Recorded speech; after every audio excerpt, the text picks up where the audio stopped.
Kamus Besar Bahasa Indonesia itu kita tukar kulitnya jadi kamus.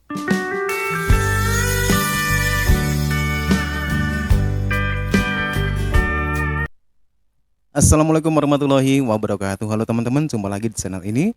Dan gimana nih kabarnya? Oke, buat teman-teman yang nonton video ini, saya harapkan mudah-mudahan masih tetap sehat walafiat. Jangan lupa dukung channel ini dengan cara like juga subscribe. Oke, di kesempatan kali ini saya mau reaksi sebuah video dengan judul Profesor Malaysia Frustasi Kamus Bahasa Melayu tapi artinya Bahasa Indonesia. Kok bisa demikian teman-teman? Oke, kira-kira bagaimana ulasannya? Sebelum kita berkomentar, tentunya kita akan lihat dulu.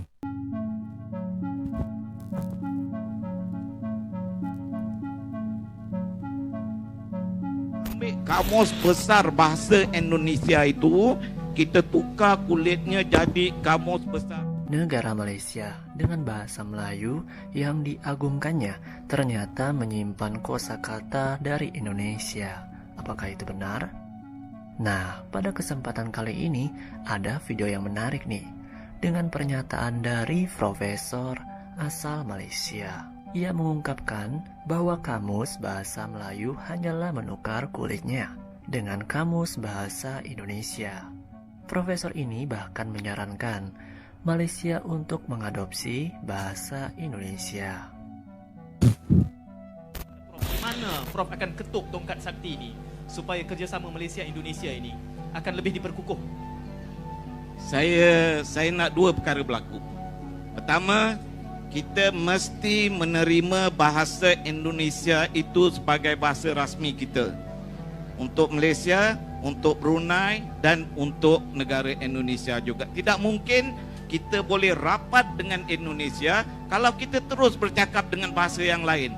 Orang Malaysia ni dia suka cakap Indonesia.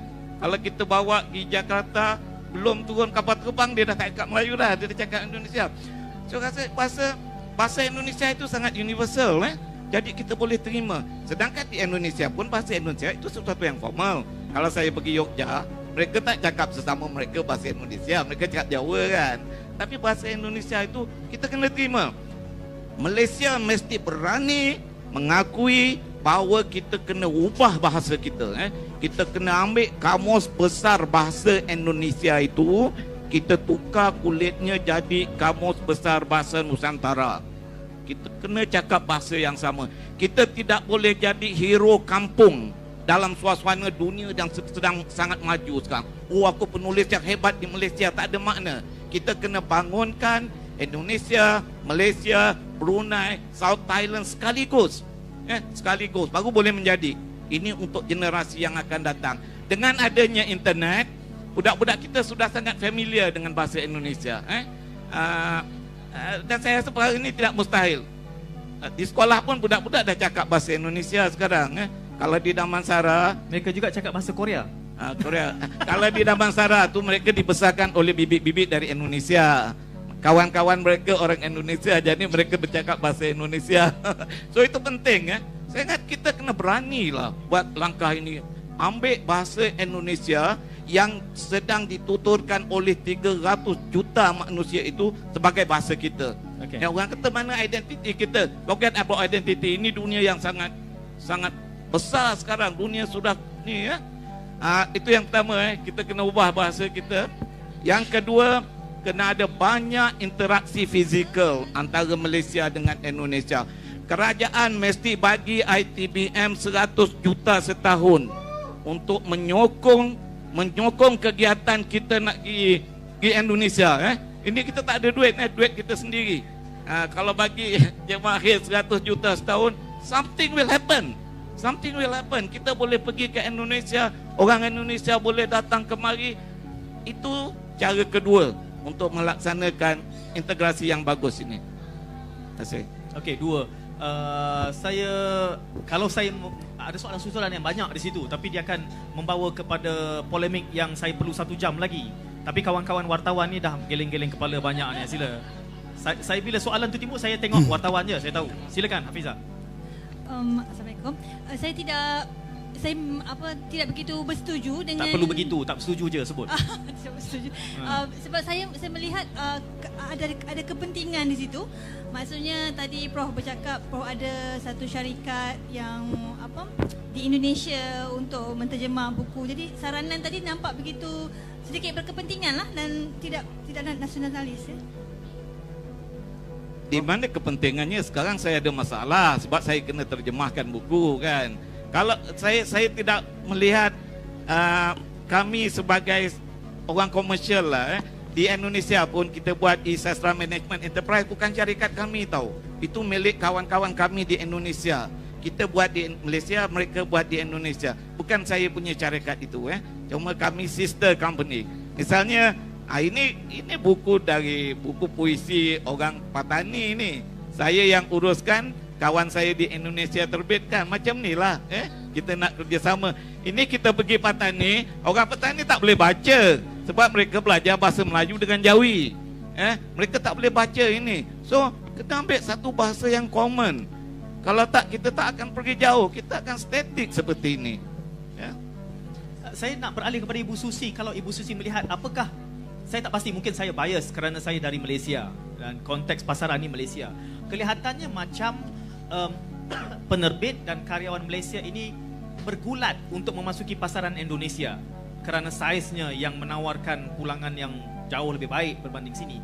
Justru kelihatan seperti sebaliknya tidak berlaku tidak penting untuk pemain-pemain Indonesia memasuki pasaran kita yang sudahlah 30 juta, membaca bahasa Melayunya pula hanya 10 juta, yang membeli bukunya pula hanya 1.5 juta dan bukunya pula ada 18,000 judul setahun.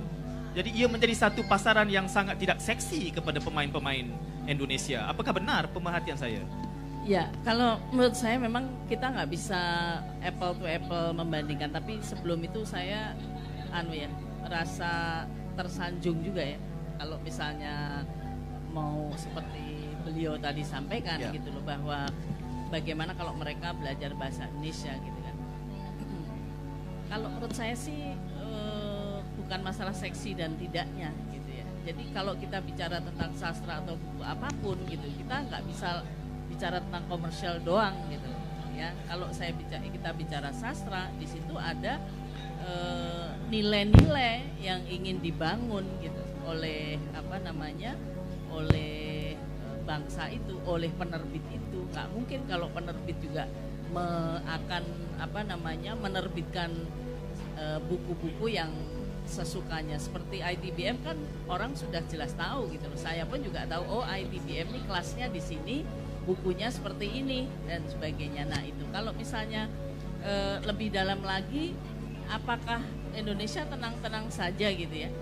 Ya saya nggak bisa juga mengatakan tenang-tenang saja, tapi kalau saya pribadi misalnya dipaksa untuk belajar bahasa Malaysia gitu secara kusuk gitu misalnya, secara ini saya kan butuh waktu juga gitu kan, apalagi generasi di bawah saya, jadi agak sulit juga gitu ya.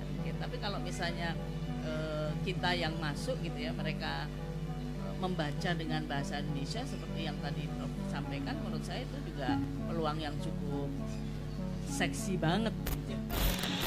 Wah, seru juga ya pernyataan yang menarik dari Profesor Malaysia itu.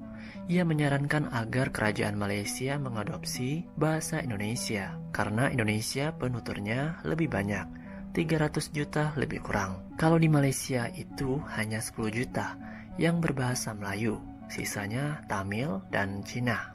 Selain itu juga, ia menyatakan bahwa kamus bahasa Melayu di Malaysia hanyalah ganti kulit dari kamus bahasa Indonesia. Ini terkait dengan kerjasama bahasa yaitu Mabim Majelis Bahasa Brunei Darussalam Indonesia Malaysia yang pernah ada waktu itu. Namun Indonesia undur diri karena Indonesia merasa dirugikan dengan banyaknya kosakata yang diambil oleh Malaysia dan juga Brunei. Dengan seperti ini, bagaimana pendapat kalian?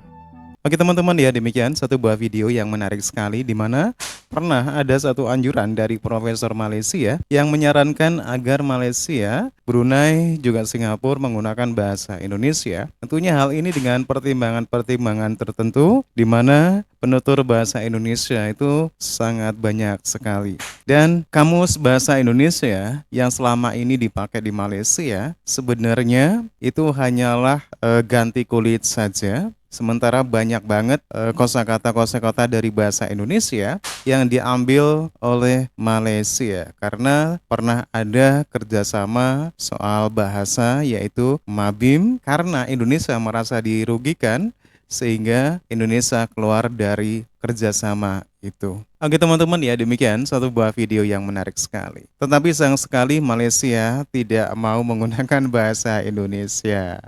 Oke, mungkin jaim ataupun malu ya teman-teman ya. Oke teman-teman ya, demikian satu buah video yang menarik sekali. Bagaimana nih menurut teman-teman? Silakan teman-teman bisa berkomentar. Jangan lupa like juga subscribe. Wassalamualaikum warahmatullahi wabarakatuh.